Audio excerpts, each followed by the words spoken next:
Imagine being surrounded by the highest peaks of luxury velvet seats, crystal glasses, and the silent, impeccable service that caters to the world's elite. Now imagine that gilded cage hurtling through a sea of white, a blizzard that has swallowed the world whole, cutting you off from everything. The train stops, the silence becomes absolute, and a single scream shatters the crystal-clear air. You are trapped. Trapped with millionaires, moguls, and movie stars. And one of them is a ruthless killer. Before we pull the emergency brake and dive into this chilling tale of murder on the rails, please make sure you subscribe to our channel and ring that notification bell. You wouldn't want to miss the final destination of this investigation. Now, find a comfortable seat, listen to the whistle blow, and step aboard a journey into darkness.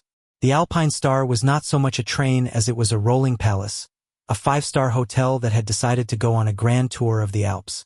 Each of its carriages was a testament to a bygone era of opulence, painstakingly restored with polished mahogany, gleaming brass fixtures, and plush velvet upholstery in shades of emerald and sapphire. It was a place where time seemed to slow down, where the frantic pace of the 21st century was checked at the platform along with the luggage.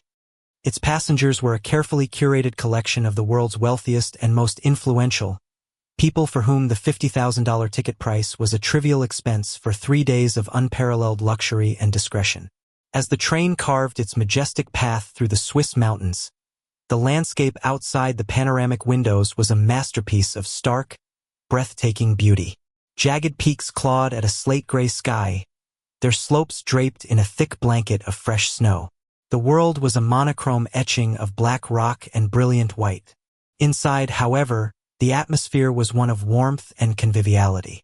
In the bar car, a pianist played a gentle jazz melody, while a steward in a crisp white jacket poured vintage champagne into crystal flutes. Among the passengers was a man who did not belong. His name was Marco Vellini, and unlike the others, he was not on vacation. He was cargo.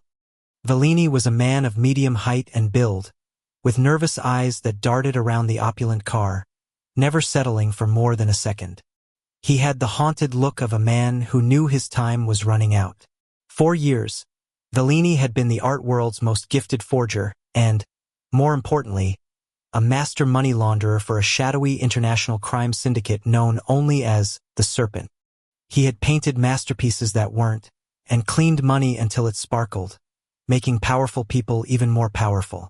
But he had made a mistake, gotten greedy, and the Serpent had turned on him.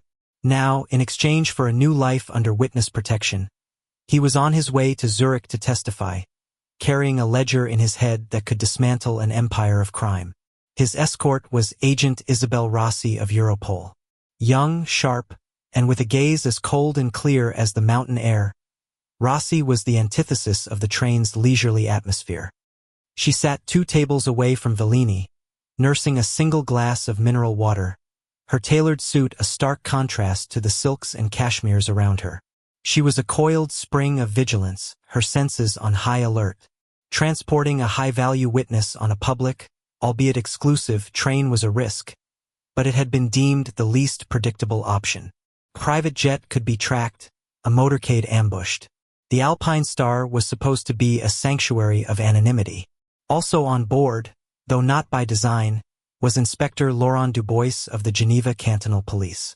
Dubois was in his late 50s, a man whose weary face was a roadmap of a 30-year career spent staring into the abyss of human nature.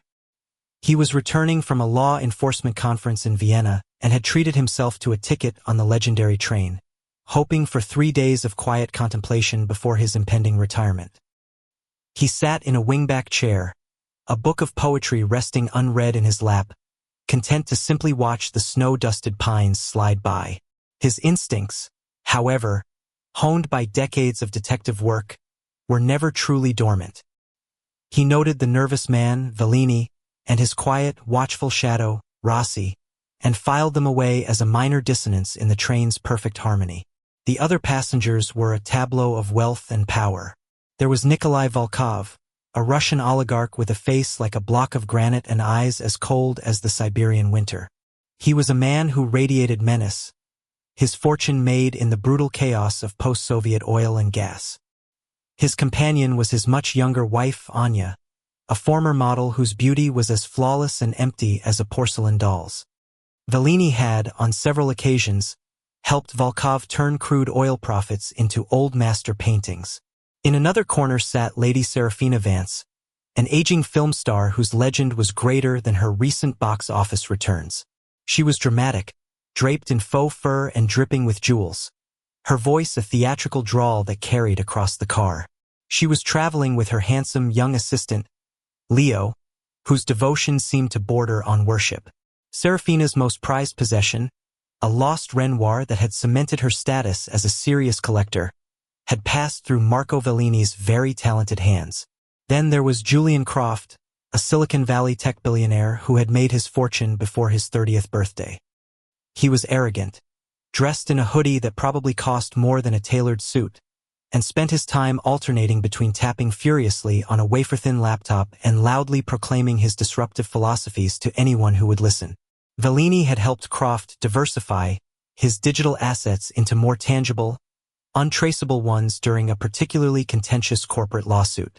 And finally, almost invisible in his quiet corner, was Silas Blackwood, a prim and proper London antiques dealer. With his tweed jacket and spectacles, he looked like a harmless academic. But his entire prestigious reputation was built on a foundation of Vellini's forgeries, which Blackwood had sold to unsuspecting collectors for astronomical sums. As dusk began to settle, the gentle snowfall outside intensified. The flakes grew larger, thicker, swirling in a hypnotic, chaotic dance. The train, which had been gliding smoothly, began to slow. A subtle shudder ran through the carriages. The lights flickered once, twice, then held steady. The gentle rhythm of the wheels on the track ceased, replaced by an unnerving, profound silence. The chief steward, a tall, impeccably composed man named Antoine, moved gracefully through the car. "Ladies and gentlemen, my apologies," he announced, his voice a calm baritone. "It appears the blizzard has worsened unexpectedly. There has been a minor avalanche ahead, and the tracks are blocked. There is no danger to us, I assure you. We are perfectly safe. But we will be stationary for some time. We will be making a full dinner service available, and we hope you will treat this as an unscheduled, adventurous interlude." A murmur went through the car. Julian Croft scoffed loudly. Lady Serafina saw it as a grand drama. Volkov just stared out the window, his expression unreadable. For Inspector Dubois, a prickle of unease ran down his spine. He had lived in these mountains his whole life. He knew their power, their indifference. They were now cut off, a fragile sliver of civilization in a vast, wild emptiness. For Agent Rossi, the situation was a nightmare. Her sanctuary had just become a cage. She caught Vellini's eye across the car, and the terror she saw there mirrored her own. She subtly signaled for him to return to his private compartment. He nodded, almost imperceptibly, and slipped out of the bar car. Dinner was a tense affair. The impeccable service continued, but the easy conviviality was gone, replaced by a nervous energy. The storm raged outside, the wind howling like a hungry wolf, plastering snow against the thick-paned windows until the world beyond was nothing but an oppressive, suffocating white. The train was now a snowbound island, a world unto itself. After dinner, as the passengers retired to their cabins, Rossi decided to check on her asset. She walked the length of the sleeping car, the plush runner silencing her footsteps. The corridor was a narrow channel of warm light and polished wood, the brass handles on the compartment doors gleaming softly. She arrived at Vellini's door, number 7. She knocked softly. "Marco? It's Rossi. Open up." There was no answer. A knot of cold dread tightened in her stomach. "Marco, I know you're in there. Open the door now." Silence. The only sound was the howling of the wind outside and the faint hum of the train's generator. She used her Europol credentials to get the master key from a junior steward, her heart hammering against her ribs. She inserted the key into the lock. It turned, but the door wouldn't budge. It was bolted from the inside. "Something is wrong," she said to the young steward, her voice sharp with authority. Get the emergency tools. We need to open this door. Now. While the steward ran to fetch a pry bar, Rossi pressed her ear against the cold wood of the door, listening. She heard nothing. No movement, no breathing. Just the all-encompassing silence. The steward returned with Antoine, the chief steward, whose calm facade was finally showing a crack. Together, they forced the tool into the seam of the door. The mahogany splintered with a groan of protest. With a final, violent heave, the bolt snapped and the door swung inward. The compartment was pristine. The bed was turned down, a chocolate resting on the pillow. Vellini's suitcase was on the luggage rack. And in the center of the room, lying face down on the rich Persian rug, was Marco Vellini. He was dressed in the same clothes he'd been wearing earlier, but now a large, dark stain was spreading across the back of his gray cashmere sweater. A single ornate letter opener, its handle inlaid with mother-of-pearl, was embedded to the hilt between his shoulder blades. Rossi recognized it instantly. It belonged on the antique writing desk in the train's library car. His body was still warm. The killer had struck within the last hour. Rossi's training took over. She secured the room, her mind a blur of protocols. But one horrifying fact rose above all others. The door was bolted from the inside. The windows were sealed shut against the storm. There was no way in and no way out. Just then, Inspector Dubois, drawn by the commotion, appeared at the end of the corridor. He took in the scene with a single sweeping glance. The splintered door, the grim-faced agent, the body on the floor. His planned 3 days of quiet contemplation were officially over. Antoine, the chief steward, looked pale and shaken. "This is impossible," he whispered. "How could this happen?" Rossi looked at Dubois, a silent acknowledgement passing between two professionals.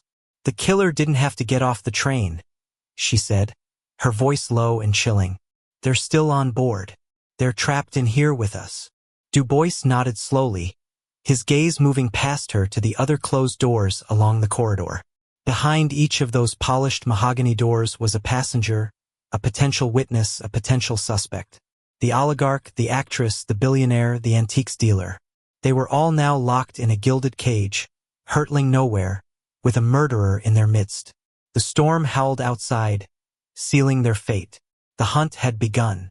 The murder of Marco Vellini transformed the Alpine Star from a vessel of luxury into a pressure cooker of fear and suspicion. The opulence that had once been comforting now felt menacing. The polished would seem to hold dark reflections. The velvet absorbed whispers, and the long, silent corridors felt like the pathways of a tomb. Inspector Dubois and Agent Rossi, an unlikely and unelected authority, took command of the bizarre, isolated crime scene. Their first action was to establish a command center in the now empty dining car.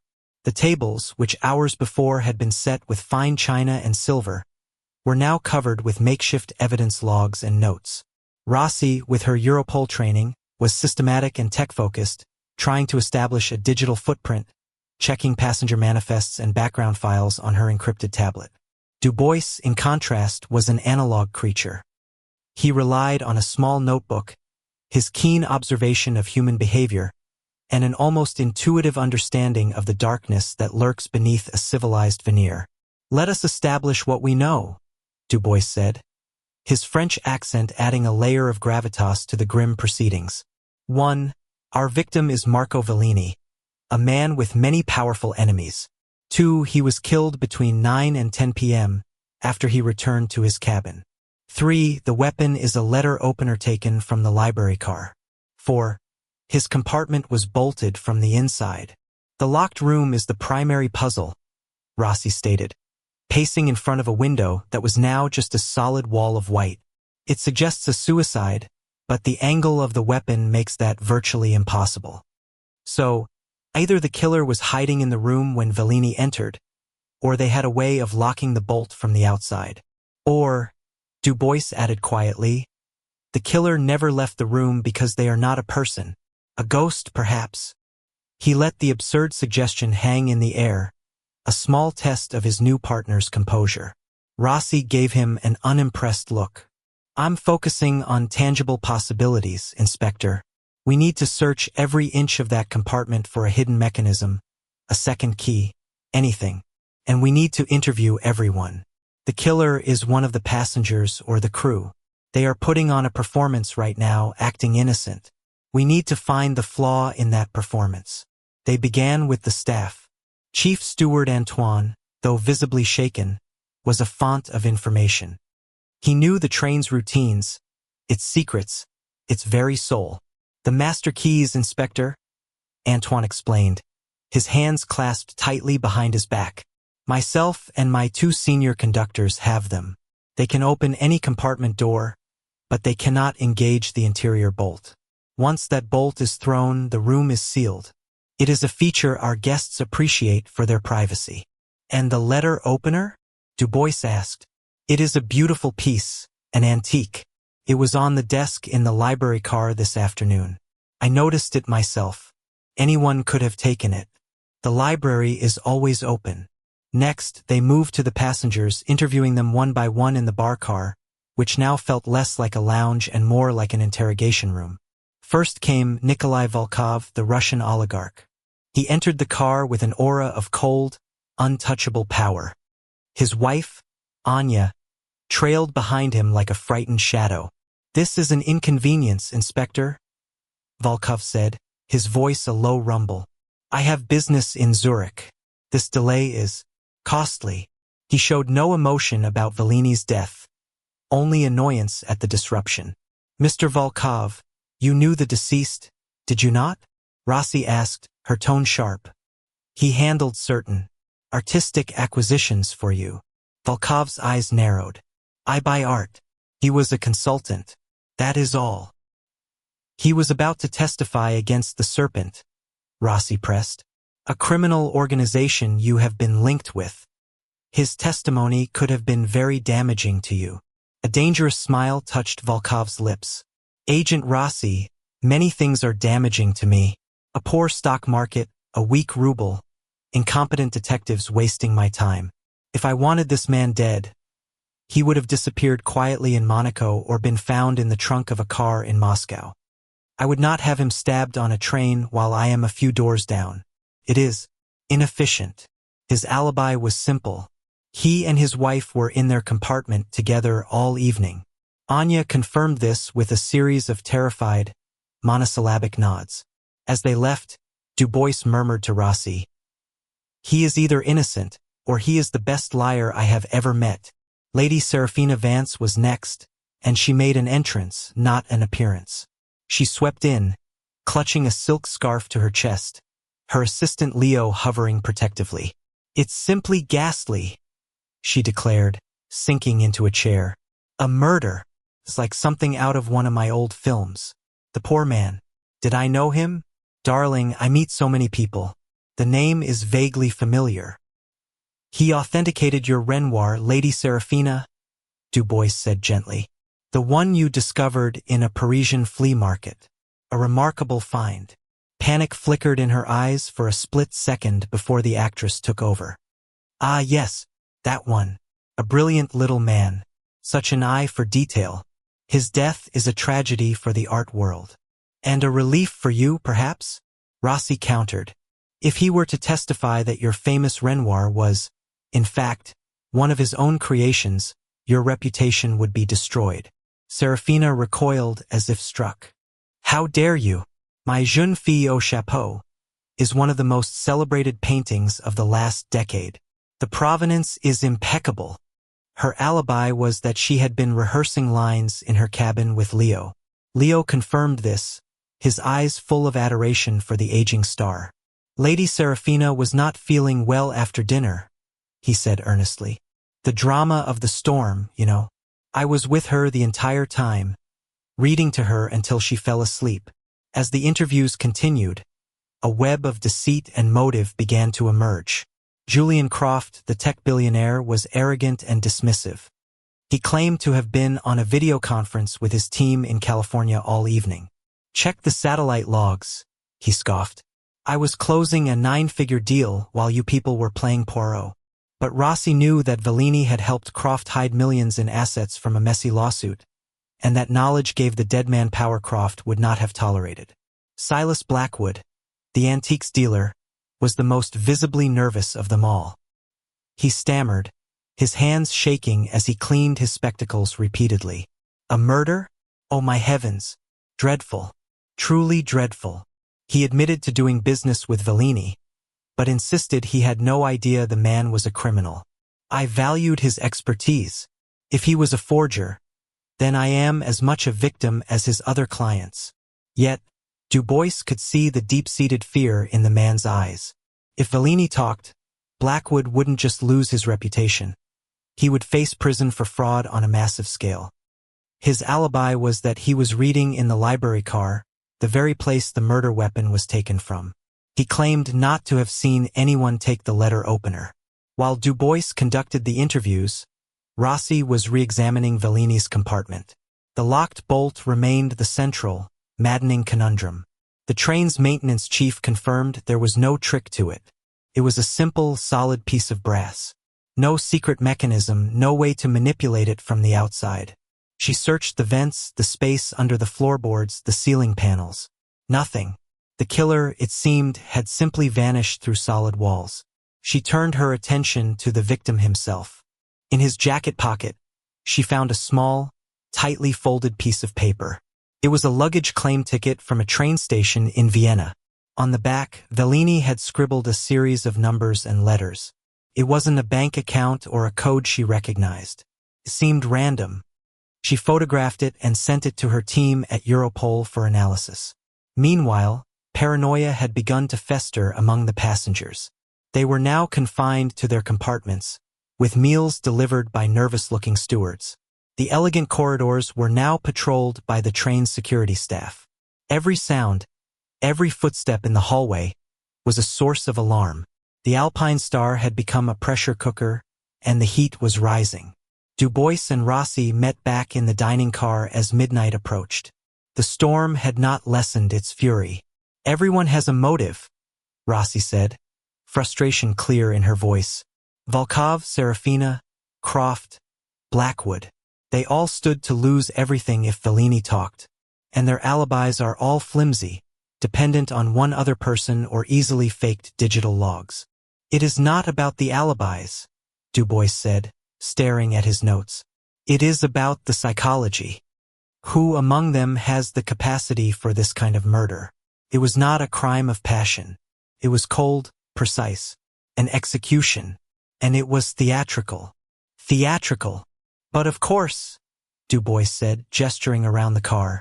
The setting, this magnificent train, the impossible crime of a room locked from the inside. The killer is not just a murderer. They are a storyteller. They are creating an illusion to hide a simple truth. Just then, Rossi's tablet chimed. The analysis of the numbers from Vellini's pocket had come back. It wasn't a financial code. It was a key to a digital dead drop, an encrypted online folder. And her team had just cracked it. Inspector, she said, her eyes wide as she read the screen. You're not going to believe this. The folder contained copies of Vellini's secret ledger. But it wasn't just about the serpent. Vellini had been a meticulous record keeper of all his illicit activities. There were documents detailing Volkov's money laundering, proof of Serafina's forged Renoir, transaction records of Croft's hidden assets, and a detailed inventory of every forgery Blackwood had ever sold. But there was more. Fifth file. This one detailed a series of bribes and illegal transactions involving the company that owned and operated the Alpine Star itself. And the name that appeared again and again in the transactions was that of the chief steward, Antoine. According to Vellini's notes, Antoine had been taking kickbacks for years, helping smugglers move priceless, stolen artifacts on the train, hidden within its service panels and secret compartments. Vellini had discovered this and was likely using it as leverage. Suddenly, the composed, helpful chief steward was their primary suspect. He had a powerful motive. Vellini had been threatening to expose him, which would mean prison and the end of his life's work. He had a master key. He knew the train's layout, its secrets, better than anyone. But the locked room still stood in their way. How could Antoine have stabbed Vellini and then bolted the door from the inside? The illusion, Du Bois whispered, a flicker of understanding in his eyes. We have been looking at the trick, not the man. He stood up abruptly. We need to find Antoine. Now. They found him not in his quarters, but in the library car. He was standing by the antique writing desk, calmly polishing a silver inkwell, as if nothing had happened. The space where the letter opener should have been was a glaring void. Antoine, Du Bois said, his voice even. We need to talk to you. Antoine turned, his expression perfectly serene. Of course, Inspector. How can I be of service? We know about your side business, Rossi said, her voice hard. Smuggling. Vellini found out, didn't he? He was blackmailing you. The chief steward's calm demeanor didn't waver. He simply gave a small, sad smile. Mr. Vellini was a man who knew the value of secrets. As do I. He looked past them down the corridor. It is a terrible tragedy, his death. I do hope you find the person responsible. Before they could press him further, a scream echoed from the far end of the sleeping car. It was high-pitched and full of terror. It was Anya, the oligarch's wife. Du Bois and Rossi raced down the corridor, their questions for Antoine forgotten. They burst into the Volkov's opulent suite. Nikolai Volkov was standing by the window, but he wasn't looking out at the snow. He was looking down at his wife, who was cowering on the floor. On the small table next to her, placed carefully on a lace doily, was a single perfect red rose. It wasn't here when we went to bed, Volkov growled, his hand instinctively going to the inside of his jacket. Someone was in our room. Rossi's blood ran cold. The rose was a known calling card. It was the signature of the top assassin for the Serpent. The implications were staggering. They had been so focused on the passengers, on the motives born of Vellini's past.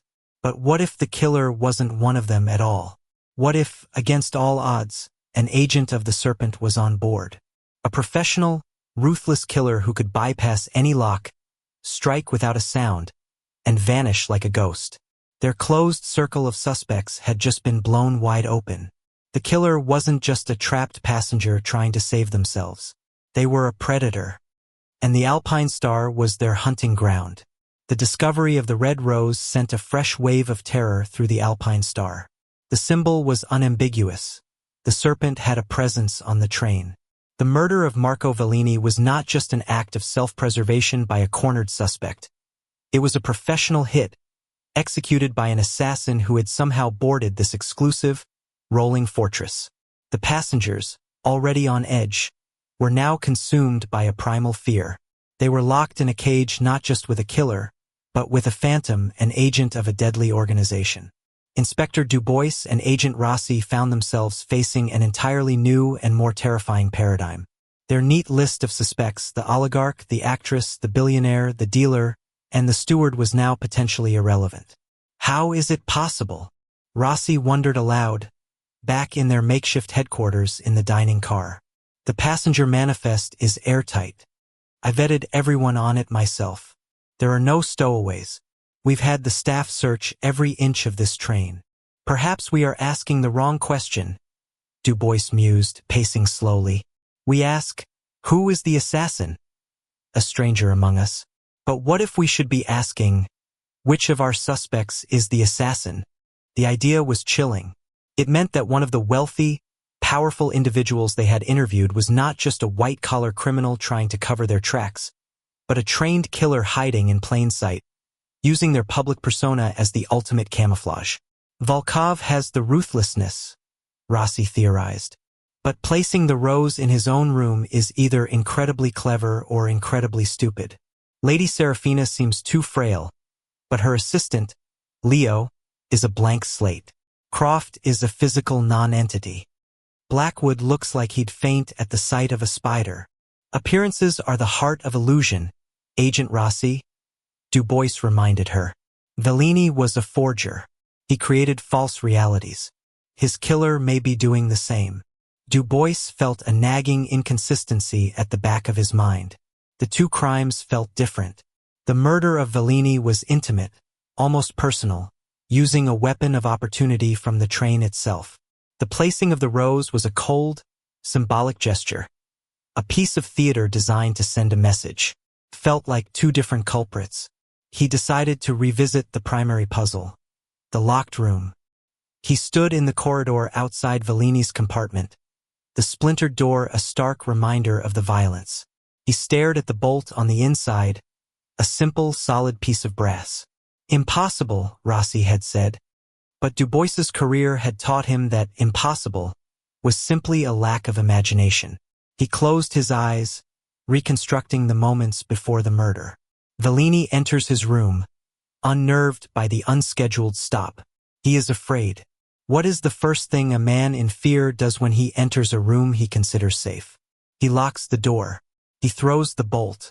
Clunk. He is now sealed inside. So, the killer must have already been inside the room hiding. Where? Rossi had searched everywhere. Under the bed? In the wardrobe? In the small bathroom? Rossi's search had been thorough. Impossible. Unless the killer wasn't hiding in a place, but in plain sight. What is in every one of these luxury compartments that is large enough to conceal a person, yet would go unnoticed? Dubois's eyes snapped open. He strode to the adjacent compartment, which was empty, and entered. He ignored the bed, the desk, the bathroom. He walked to the large, ornate mahogany wardrobe. He opened it. It was empty, smelling faintly of cedar. He ran his hands along the back panel. It was solid. He knocked on it. A deep, resonant thud. But he had noticed something on his first tour of the train, a detail mentioned by Antoine, the chief steward. The Alpine Star was not just a restored train. It was a modernized one. Behind the classic woodwork lay a network of modern wiring and service conduits. And for ease of access, there were maintenance hatches. He knelt down and felt along the bottom edge of the wardrobe's back panel, underneath the carpet lip. His fingers brushed against a tiny, almost invisible indentation. He pressed it. With a faint pneumatic hiss, the entire back panel of the wardrobe swung inwards, revealing a narrow, dark space behind Ida's service corridor, just wide enough for a person to stand in, filled with cables and pipes. It was a hidden artery running the length of the carriage. My God! Rossi breathed, having followed him in. A secret passage. Not so secret to the staff who maintain the train, Dubois said, his mind now racing. Or to someone who has studied its blueprints. The killer was inside the service corridor. They waited until Vellini entered his room and bolted the door. Then they simply opened the panel, stepped into the room behind him, committed the murder, stepped back into the corridor, and closed the panel. To Vellini, they would have materialized from the very walls. This changed everything. The impossible crime was a simple, elegant trick of access. And the person with the most intimate knowledge of the train's secrets was Chief Steward Antoine. They summoned Antoine back to the dining car. This time, there would be no polite questions. When he entered, he saw the look in their eyes and his serene facade finally, completely crumbled. He seemed to age 10 years in 10 seconds. Vellini was blackmailing you, Dubois stated, his voice leaving no room for argument. He discovered your smuggling operation. You knew he was being escorted by Europol. You knew that when he talked, your life would be over. So you decided to silence him. Antoine sagged into a chair, the fight gone out of him. He was a parasite, he whispered, his voice raspy. He found ugliness everywhere and used it to his advantage. This train. She is my life. I have cared for her for 30 years. I would not let him tarnish her. So you used your knowledge, Rossi pressed. You hid in the service corridor behind his wardrobe. You waited. You killed him. Antoine nodded slowly. I took the letter opener earlier in the day. I knew he would bolt his door. He was a nervous, frightened little man. It was simple. I committed the murder and was back in my duties before anyone knew he was dead. I would have gotten away with it. Yes, you would have, Dubois said, leaning forward. Except for one thing. You made a mistake. You tried to be too clever. Why did you plant the rose in the Volkov's room? Antoine looked up, his face a mask of genuine confusion. The rose? I don't know what you are talking about. I planted no rose. I am a murderer, Inspector, but I am not this serpent assassin. Dubois and Rossi exchanged a look. He was telling the truth. His confession was real, but so was his confusion. His crime was one of desperate self-preservation, not a professional hit. Which meant there were two plots unfolding on the train. Antoine had murdered Vellini to save himself. But someone else, the real serpent assassin, had used the ensuing chaos to plant the rose, to send a message to Europol that the serpent could strike anywhere, anytime, and to make them believe the murder was their work. It was a brilliant piece of psychological warfare. If Antoine is the killer, then who planted the rose? Rossi asked as they led the distraught steward away. Dubois was silent, his mind sifting through the passenger list one last time. The assassin was a performer, a master of misdirection. They had watched Antoine's crime unfold and had piggybacked on it for their own purposes. Who had the nerve? Who had the theatricality? He thought of Lady Serafina Vance, the aging actress. He thought of her constant, dramatic performance. He thought of her alibi, which rested entirely on her devoted assistant, Leo. Leo, the handsome, quiet young man who hovered in the background, utterly loyal, utterly invisible. He was the perfect ghost. Dubois found them in their compartment. Serafina was resting, and Leo was reading a book of poetry to her. It was a picture of serene domesticity. "Leo," Dubois said, his voice gentle, "may I have a word?" The young man looked up, his expression one of polite deference. "Of course, Inspector. Your devotion to Lady Serafina is remarkable," Dubois began. "You would do anything for her, wouldn't you?" "I would," Leo said simply, his gaze unwavering. "Even kill for her?" Serafina sat bolt upright, her eyes wide. "What is the meaning of this?" Lady Serafina's entire legacy, her fortune, her fame, rested on the authenticity of her forged Renoir. Dubois continued, his eyes locked on Leo. "Vellini's testimony would have exposed her as a fraud, a laughingstock. You couldn't let that happen. But you are not just an assistant, are you, Leo? Your file says you spent 3 years in the French Foreign Legion before this job. Special Forces. You are trained in infiltration, silent movement, assassination." Leo's calm expression didn't change, but a new hardness entered his eyes.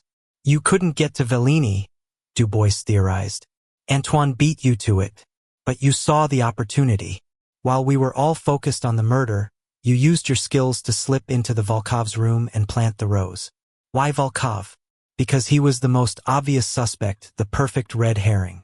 You framed the serpent to cover your own failed attempt, to create chaos and throw us off the scent. It was a brilliant improvisation. For a long moment, there was silence. Then, Leo gave a small, slow smile.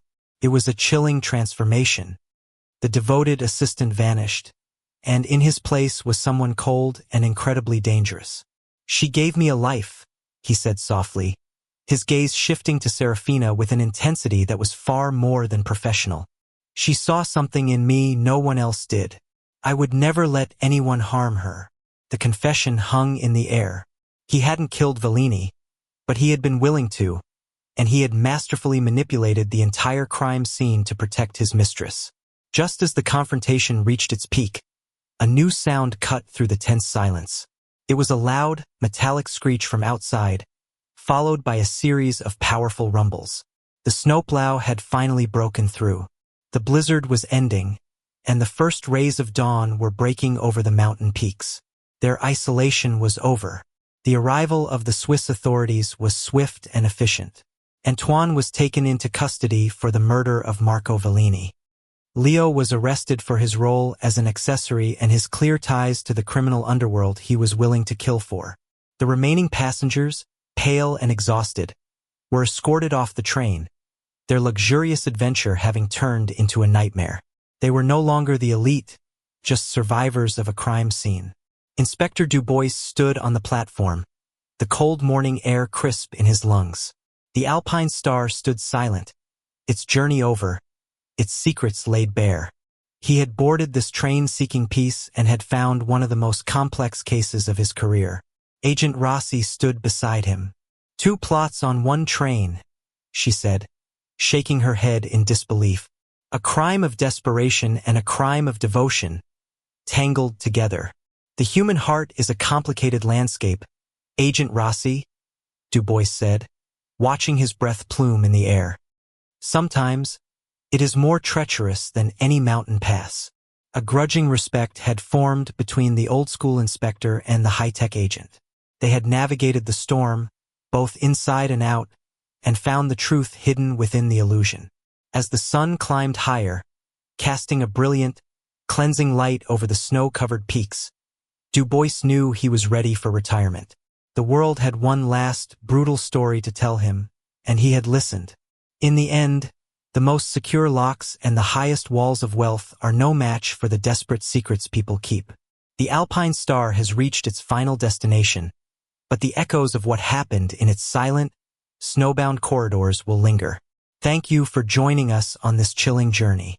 If you enjoy unraveling the darkest of human mysteries, be sure to subscribe and click the bell for future investigations. Until next time, remember that sometimes the most dangerous storms are the ones trapped inside with you.